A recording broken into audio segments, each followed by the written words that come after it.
முன்பொரு காலத்தில் ஒரு குருகுலம் வச்சு நடத்திட்டு வந்தார். அந்த குருகுலத்தில் 50க்கும் மேற்பட்ட மாணவர்கள் படிச்சுட்டு வந்தாங்க. அந்த மாணவர்களில் ஒருத்தரோட பேர் தான் உபமன்யு. இவன் யாருன்னு பார்த்தீங்கன்னா வசிஷ்டரோட தங்கச்சி பையன். குரு பேச்சை தட்டாதவன்.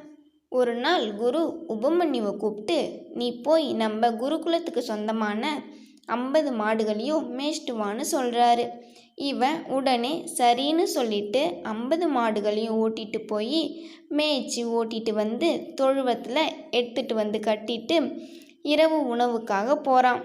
அங்கே போனால் சாப்பாடு போடுற பசங்க உனக்கு சாப்பாடு தரக்கூடாதுன்னு சொல்லி குரு சொல்லியிருக்காங்க அப்படின்னு சொல்லிட்டாங்க. அவனுக்கு எப்படி இருந்திருக்கும்? காலையில் இருந்து நைட்டு ஃபுல்லாக வேலை செஞ்சுட்டு வந்து சாப்பாடு கேட்டால் இல்லைன்னு சொன்னதும் அவனுக்கு ரொம்ப கஷ்டமாக போயிடுச்சு.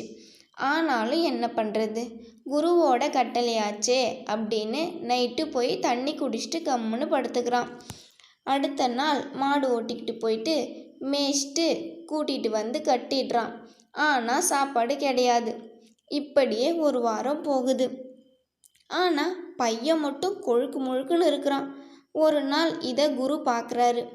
உபமன்யு இங்கே வா அப்படின்னு குரு கூப்பிட்றாரு. இவன் அடக்கமாக போயிட்டு சுவாமி என்ன அப்படின்னு கேட்குறான். அவனை பார்த்து குரு கேட்குறாரு, நான் உனக்கு சாப்பாடு கொடுக்கக்கூடாதுன்னு சொல்லியிருக்கேன், அப்புறம் எப்படி நீ இவ்வளவு இயல்பாக இருக்கிற அப்படின்னு கேட்குறாரு. அதுக்கு அவன், நான் வீடு வீடாக போய் பிச்சை எடுத்து சாப்பிட்றேன் அப்படின்னு சொல்கிறான். அதை கேட்டதும் குரு, நான் உன்னை பிச்சை எடுக்க சொன்னனா அப்படின்னு கோபமாக கேட்குறாரு. இவன் பணிவா, சுவாமி நீங்கள் பிச்சை எடுக்கக்கூடாதுன்னு சொல்லவே இல்லையே அப்படின்னு சொன்னான். சரி, இதுக்கப்புறம் நீ பிச்சை எடுத்த உணவை இங்கே எடுத்துகிட்டு வந்து வச்சிடணும் அப்படின்னு சொல்கிறாரு. சரின்னு சொன்னான். அடுத்த நாள் எப்பவும் போல் மாடுகளை ஓட்டிகிட்டு போகிறான். இரவு கூட்டிகிட்டு வந்து கட்டுறான். பிச்சை எடுக்கிற சாப்பாட்டை எடுத்துகிட்டு வந்து வச்சுட்டு போயிடுவான். இப்படியே நாட்கள் போயிட்டு இருந்துச்சு. ஆனால் பையன் மட்டும் எப்பவும் போல் கொழுக்கு முழுக்குன்னு இருந்தான். திரும்பவும் குரு கூப்பிட்டாரு. அவன்கிட்ட கேட்டார், நீ எப்படிப்பா சாப்பிட்ற அப்படின்னு. அதுக்கு அவன், நான் பிச்சை எடுத்த சாப்பாட்டை இங்கே எடுத்துன்னு வந்து வச்சுட்டு திரும்பவும் போய் பிச்சை எடுத்து சாப்பிட்றேன் அப்படின்னு சொன்னான். அதுக்கு குரு, நீ ஏன் திரும்ப திரும்ப பிச்சை எடுத்தா மற்ற பிச்சைக்காரங்களுக்கு எப்படி சாப்பாடு கிடைக்கும் அப்படின்னு கேட்குறாரு. நீ 2வது முறை பிச்சை எடுக்கிற கூடாது அப்படின்னு சொல்கிறாரு. சரின்னு சொல்லிட்டான். அடுத்து சில நாட்கள் அப்படியே போச்சு. அப்பவும் உபமன்யு வாடவே இல்லை, இயல்பாகவே இருந்தான். திரும்பவும் குரு கூப்பிட்டாரு. இப்போ என்னப்பா சாப்பிட்ற அப்படின்னு கேட்டார். அதுக்கு அவன், பசுக்கிட்ட கண்ணுக்குட்டிங்க பால் குடிச்சிட்டு மீதம் பால் ஒழுகும் இல்லையா, அந்த குடிக்கிறேன் அப்படின்னு சொன்னான். அதுக்கு குரு, அந்த பால் வீணா போனாலும் பரவாயில்லை, நீ குடிக்காத அப்படின்னு சொல்லிட்டாரு. இப்படியே சில தினங்கள் போகுது. பசு கூட்டிகிட்டு போவான், மாலையில் கூட்டிகிட்டு வந்து கட்டிட்டு இரவு பாடத்தை கவனிப்பான்.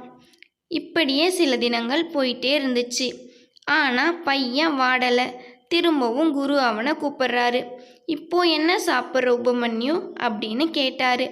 அதுக்கு அவன், மாடுங்க சாப்பிடும்போது அதில் வரும் நுரை இருக்கு இல்லையா, அதை சாப்பிட்றேன் குருவே அப்படின்னு சொன்னான். நீ இனிமே அதையும் சாப்பிடக்கூடாது, காட்டில் வளர்கிற காய் கனி எதையுமே சாப்பிடக்கூடாது, தண்ணி கூட குடிக்கக்கூடாது அப்படின்னு சொல்லிட்டாரு. அவர் சொன்ன 3வது நாளில் உபமன்யு ரொம்ப சோர்ந்து போயிட்டான். தண்ணி கூட குடிக்காம எப்படிங்க உயிர் வாழ முடியும்? ஆனால் உபமன்யு குரு மேலே அவ்வளவு பக்தியாக இருந்தான். அவர் சொல்கிறத அப்படியே கேட்டான். ஆனால் 3வது நாள் முடிவில் உபமன்யுவால் முடியலை. அதனால் அவன் என்ன நினச்சான்னா, நல்ல உணவை தானே குரு சாப்பிடக்கூடாதுன்னு சொன்னார் அப்படின்னு நினச்சிட்டு பசியோட தாகத்தினால எருக்கஞ்செடியை உடச்சி அதனோட பாலை குடித்தான். ஆனால் எருக்கஞ்செடியோட சூடு தாங்காமல் அவனுக்கு கண் பார்வை போயிடுச்சு.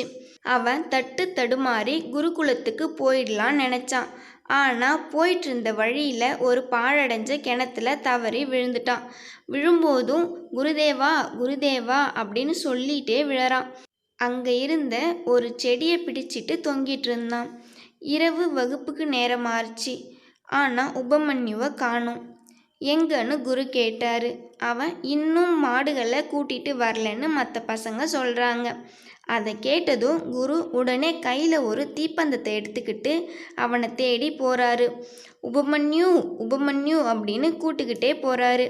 அவன் கிணத்துக்குள்ளே இருந்துக்கிட்டே குருதேவா என்னை காப்பாற்றுங்க காப்பாற்றுங்க அப்படின்னு கத்துறான். குரு அவன்கிட்ட என்ன ஆச்சுன்னு கேட்குறாரு. அவன் நடந்த எல்லாத்தையும் சொல்கிறான். உடனே குரு அவன்கிட்ட, நான் உனக்கு அஸ்வினி தேவர்கள் வரவழைக்கும் மந்திரத்தை சொல்லி கொடுக்குறேன். நீ அந்த மந்திரத்தை சொல்லி அவங்கள வரவழைச்சி அவங்கக்கிட்ட வரம் கேளுன்னு சொல்கிறாரு. அவனும் அதே போல் மந்திரத்தை சொல்கிறான். அஸ்வினி தேவர்களும் வந்தாங்க. அவங்கக்கிட்ட இவன் கண் பார்வையை கேட்குறான். அதுக்கு அவங்க, நாங்கள் உனக்கு கண் பார்வையை தரோம், அதுக்கு முன்னாடி இந்த பலகாரத்தை சாப்பிடு அப்படின்னு சொல்கிறாங்க. என்னோட குரு என்னை எதுவும் சாப்பிடக்கூடாதுன்னு சொல்லியிருக்காரு, எனக்கு எதுவும் வேண்டாம் அப்படின்னு சொல்கிறான். அப்படின்னா உனக்கு கண் பார்வை கிடையாது அப்படின்னு சொல்கிறாங்க. அதுக்கு அவன், என்னோட குரு பேச்சை மீறினாதான் எனக்கு கண் பார்வை கிடைக்கும்னா அந்த பார்வையை எனக்கு வேணாம் அப்படின்னு சொல்கிறான். இவனோட குரு பக்தியை பார்த்ததும் அவங்களுக்கு ரொம்ப வியப்பாக இருந்துச்சு. அதனால் அவங்க இவனுக்கு கண் பார்வையை தராங்க. கண் பார்வையை மட்டும் தரல, முக்காலத்தையும் உணரக்கூடிய பார்க்கக்கூடிய சக்தியை கொடுக்குறாங்க. அதன் மூலமாக தாங்க அவர் பெரிய புராணத்தையே எழுதினாருன்னு சொல்கிறாங்க. ஞானத்தை கொடுக்குற குருவே இவ்வளவு சோதனைகள் வைக்கிறாரு. அவன் அந்த ஞானத்தை பெற தகுதி உள்ளவனா அப்படின்னு இவ்வளவு சோதனைகள் பண்ணுறாரு. நாம் கடவுள்கிட்ட என்னென்னலாம் கேட்குறோம், அதெல்லாம் அவர்கிட்ட இருந்து கிடைக்கணும்னா நமக்கு என்னென்ன சோதனைகள்லாம் வைப்பார், கொஞ்சம் யோசிச்சு பாருங்க.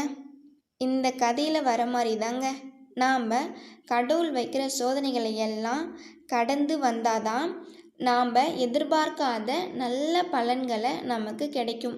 உபமன்யு எப்படி எந்த நிலைமையிலையும் குரு மேலே கோபம் இல்லாமல் அவர் சொன்னபடியெல்லாம் நடந்தாரோ, அதே போல் நாமளும் கடவுள் எவ்வளவு சோதனைகள் வச்சாலும் இறைவனை எந்த ஒரு சூழ்நிலையிலையும் திட்டாமல் நமக்கு எல்லாம் நல்லதுக்காக தான் பண்ணுறாரு அப்படின்னு நாம் நினச்சிட்டு எல்லாம் நன்மைக்கே அப்படின்னு கடந்து போகலாம்.